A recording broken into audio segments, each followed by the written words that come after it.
Yellow Brick Road, Chapter 15. My mom and Jake were sitting side by side on the couch when I got back to their apartment, holding hands and watching the news. When I walked in, they jumped apart blushing, like I'd just caught them doing something really scandalous. I actually stifled a giggle. "Honey," my mom exclaimed, "I wasn't expecting you so late. Where have you been?" I was definitely not in the mood for conversation, but I'd already been enough of a jerk to my mom. I explained about detention, and she beamed at me. "What a mature decision to make, Amy. I am so proud of you." Even Jake was nodding. At least I'd done something right, even if it was for the wrong reasons. That night, Jake cooked. He was so nice to my mom, it was hard not to like him against my better judgment. My mom had a few boyfriends here and there, if boyfriend was the right word for the losers who'd hung around the trailer park for a month or two, eating all her food and burping in front of the TV with a six-pack before disappearing again. And she had an unerring instinct for jerks, deadbeats, and creeps. There was a guy who liked to follow me around when she wasn't home, eyeing me in a way that made me start carrying pepper spray wherever I went. Thankfully, he didn't last long. There was a guy who borrowed a bunch of money from her and then vanished without paying her back. Amazingly, she was surprised. There was a guy I never saw sober, but Jake actually seemed nice. Maybe he even was nice, not just putting on a show until he got whatever he was wanting. My mom turned off the TV and we sat around her little card table and ate the casserole he'd made like we were an actual family. I kept waiting for him to say something mean to my mom or stare at my boobs or spout out something really sexist or racist or just gross. But he was actually normal. I'd only been gone a month of my mom's time, but it was like I'd come home to a different planet. "How was school, Amy? It must have been hard to adjust to being back after your—" He paused, as if he wasn't quite sure what to say. "Accident," he finished. I wondered how much my mom had told him about their theories about my disappearance. "It was fine," I said politely. "I'm not as far behind as I thought I would be, actually. Dwight D. Eisenhower Senior High isn't exactly Harvard." He laughed at my dumb joke as if I'd said something incredibly funny. My mom smiled as he asked me more questions about myself. What books did I like to read? What were my favorite movies? How about favorite foods? If he was trying this hard to impress me, he must be really into my mom. I was surprised by how happy I was for her. I needed him to be this good for when I was gone again. Jake even did the dishes after dinner. I offered, but he insisted. I told Jake that my mom that I was tired, although mostly I just wanted to give them some privacy and be alone to think. No sooner had I shut my door than an air in front of me began to shimmer, and Mombi materialized. "Again?" I hissed.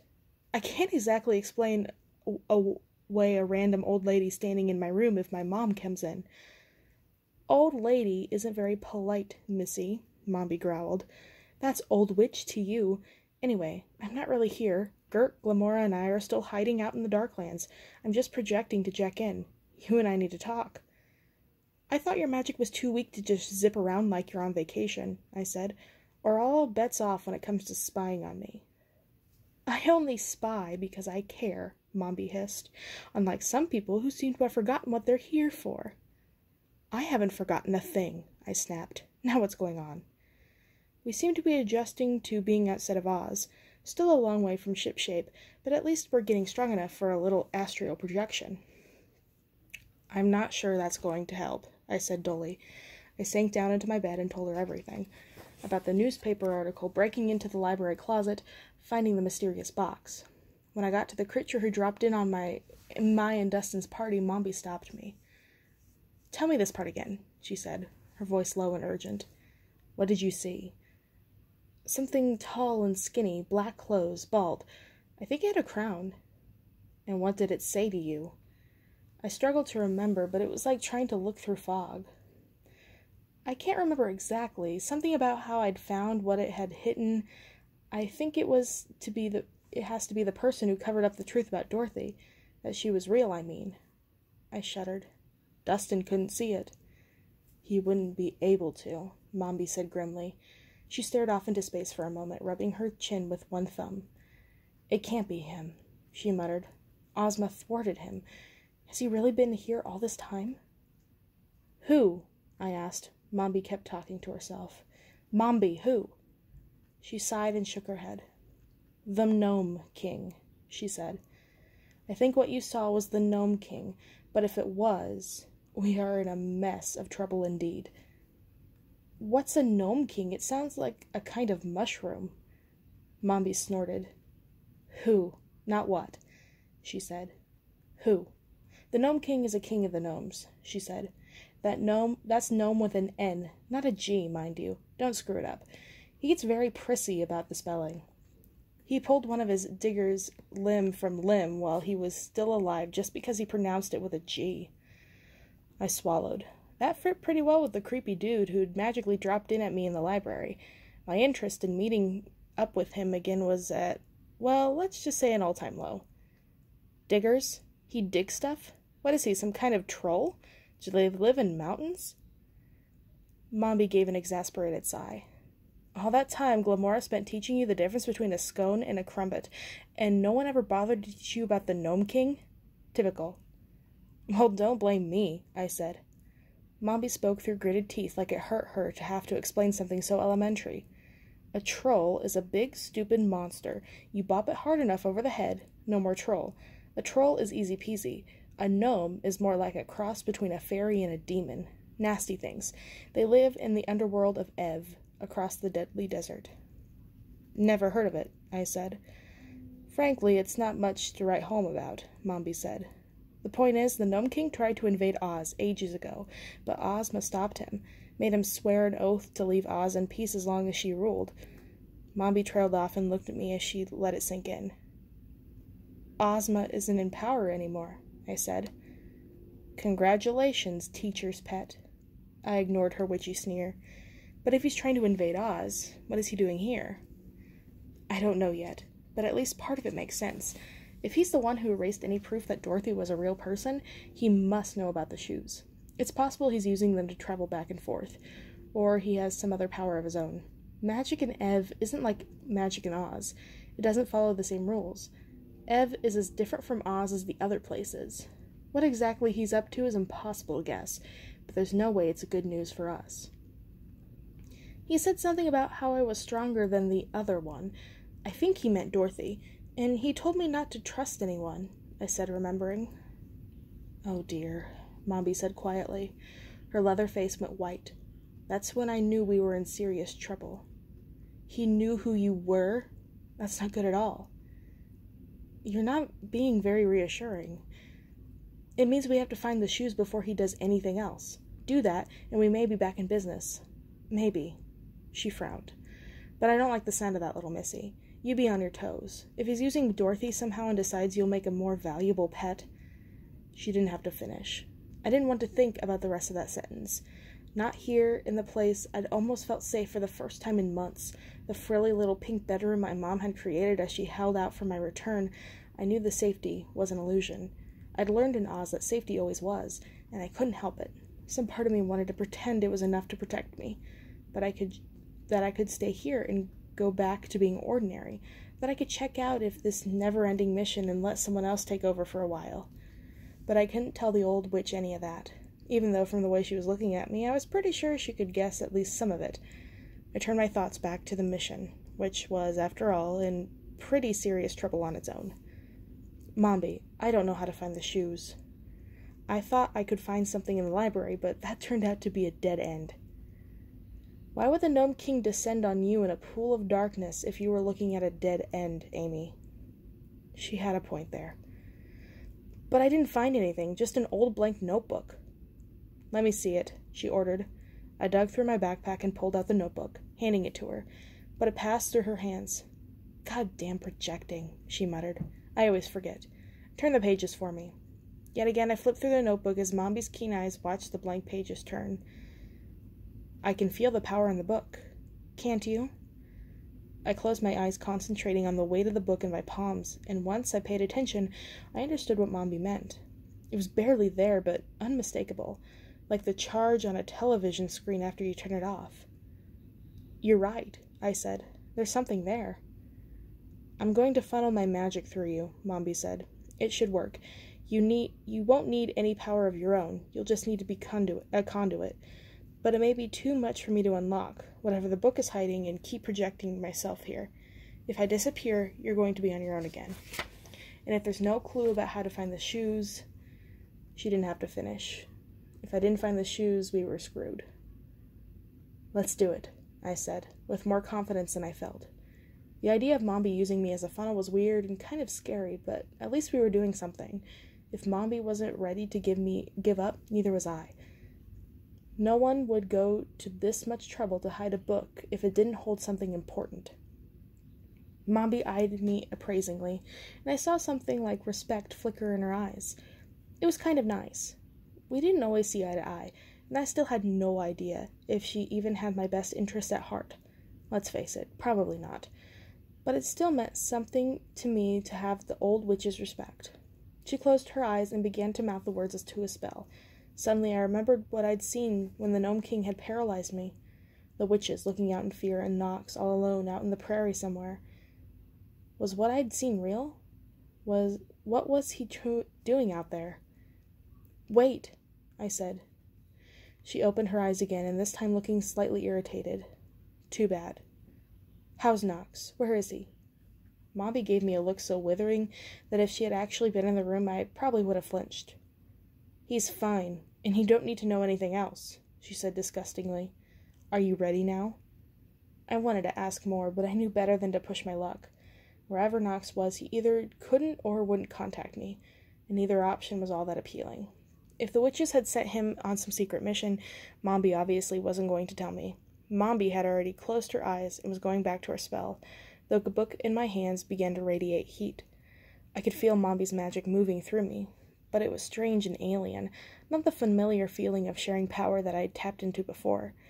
Like I was just a piece of pipe that her power was pouring through, as unimportant as a lifeless hunk of plastic. I struggled to let go of the feeling of wrongness, to let Mombi work through me. "Don't fight me," she hissed between gritted teeth. The strain of the spell was evident in her face. She was pale, and the deep wrinkles on her seamed old cheeks stood out in harsh relief. The book flapped open in my hands of its own volition, its pages riffling frantically in an invisible breeze. I gasped out loud and nearly dropped it as a tiny black cloud of swirling ink formed over the pages, dripping downward and shaping itself into tiny lines that became letters. The pages whipped faster and faster, filling with words. The book blazed with heat in my hands, its cover smoking. I couldn't take it anymore. I dropped it on the ground with a yelp, and I heard its spine crack as it slammed to the floor. "Amy," Mombi gasped. "You have to..." But her outline was already fading, and whatever else she had to say was lost as her image flickered and vanished. Everything okay in there, honey?" my mom called, rapping slightly on the door. "Great," I yelped, kicking the still-smoking book under my bed. "Were you asking me something?" "Just talking to myself," I reassured her. She said goodnight again, and I heard her settle back on the couch with a sigh. I waited long minutes until I heard her soft snores through the door, and when I got out the book, it had curled enough to touch, but I still handled it gingerly, half expecting it to bite me. I was still just an ordinary old journal, the leather cover blackened in places where Mombi's spell had singed it, but now the pages were filled with cramped, old-fashioned cursive script. I opened it to a random page and squinting, trying to make out the tiny, elegant letters. "Millie is growing so beautifully. Every day she lays at least one egg. Em says she will be a prize layer, and maybe I can even enter her in the fair next semester. I would be so proud if she won a medal. Toto is so cute today. I'm teaching him to fetch, but he only wants to play." Holy shit, I breathed. This was it. It had to be. There was only one kid in Kansas who had an aunt named Em and a dog named Toto. Dorothy Gale, the little girl who'd gone to Oz. I turned the pages, skimming Dorothy's diary entries. More about her chickens, her dog, her farm chores, and then 2 blank pages. And after that, in a bolder, more jagged handwriting. "No one believes me, but I went. They'll be sorry one day. Everyone. They all said I lied." That was it. The journal ended there. The rest of the pages were blank. Nothing but her shoes, her return to Kansas, or anything that had happened in Oz. If there were any more written hidden there, Mombi's spell had revealed it. I sighed and closed the diary. All I discovered was that Dorothy was real, which I really definitely already knew. and that someone had wanted to hide that fact. Someone with a lot of power, someone who I was pretty sure wasn't on my side. I hid Dorothy's journal under my mattress and closed my eyes. I'd figure something else out in the morning, but for now I was exhausted. I tossed and turned for a while on my narrow bed, and then I finally fell asleep. I dreamed terrible dreams, reliving some of the worst moments I had in Oz. The spell I'd used to permanently separate Pete and Ozma while Ozma screamed in pain, beheading the lion, the fountain of his blood spurting all over me, Polychrome's broken body. And in the background, Dorothy cackled away, mocking my inability to defeat her, her red shoes pulsing with that awful light. Everything else faded away, and then I faced her alone in an open, dusty plain that looked strangely familiar. Gray-green lightning struck the barren earth around us, and thunder boomed in the distance. Dorothy's eyes were crazy, and a hot wind whipped her checkered dress and blew dust in my eyes until I could barely see.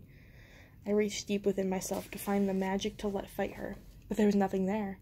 She laughed as she watched me struggle and then snapped her fingers. Helpless, I watched swirling darkness gather itself over her open palm. She raised one hand and flung it toward me, and I threw up my arms as if it would somehow protect me. I could hear someone shouting my name, but faintly, as if he was far away. Someone familiar. Someone who could protect me. Dorothy advanced toward me, shrieking with laughter. I knew she was about to kill me. "But you're just a girl," I said. Her face creased in confusion. "You're just a girl from Kansas, just like me." "No," she screamed, raising her hand. "I'm not like you. I'll never be that little girl again." "Amy," shouted a faraway voice. "Amy, no." Suddenly I knew who he was. "Knox!" I screamed his name into my dark room, sitting bolt upright with my heart pounding. Seconds later, my mom flung open the door to my room and came running in. Amy, are you okay? What on earth is happening?" It took me a long time to remember where I was. "I had a bad dream," I whispered. My mom made a sympathetic noise and put her arms around me, humming a snatch of a song she used to sing me to sleep with when I wasn't much more of a baby. "It's okay," she said gently. "I'm right here. I'm not going anywhere." If I was going back to Oz, I couldn't let myself get weak. Nobody sings you lullabies in the middle of a war. "I'm fine," I said gruffly.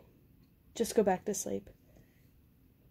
"Okay, honey," she said softly and turned to go, closing the door behind her. It took all the willpower I had not to call her back. I just wanted someone to hold me and tell me everything was going to be okay, but that would have been a lie. Nothing was going to be okay again as long as Dorothy was alive. As I fell asleep, I thought one last time about Knox. The dream felt so real. I could have sworn I'd really hurt him, as if he really was trying to help me, but I had no idea where he was, or if he wanted to help me even if he could. Mombi was gone, and I had no way of contacting her. I had no idea how to get back to Oz, and no clue what to do next. This time I was completely on my own. I felt tears dampening my pillow as I slid back into a dark and mercifully dreamless sleep.